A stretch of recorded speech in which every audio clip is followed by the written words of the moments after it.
How to unlink CapCut from TikTok. Hello everybody, welcome back into the channel. In this video today, I'll guide you on how you can unlink CapCut from TikTok. Well, the process itself is pretty simple and pretty easy, so let me guide you quick through this video. In order to unlink CapCut from TikTok, the process is simple. Simply go ahead and you can open up CapCut first.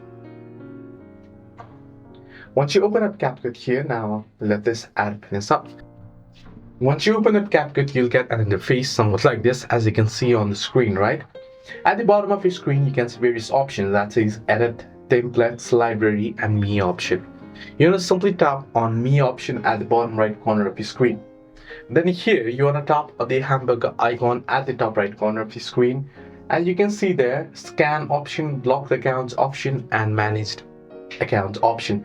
So tap on Manage Accounts option here, and now beside TikTok here you can see my TikTok is connected, and you can see Unlink option. But if I tap on Unlink here, you can see it says your account has to be linked to at least two or more third-party accounts in order to unlink. So what you can do is you can connect either Facebook or Google account, right?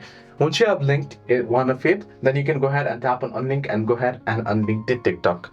This is how you can unlink your TikTok and CapCut. Hope this video helped. Do like and subscribe, and do not forget to leave a comment down below if you have any further issues.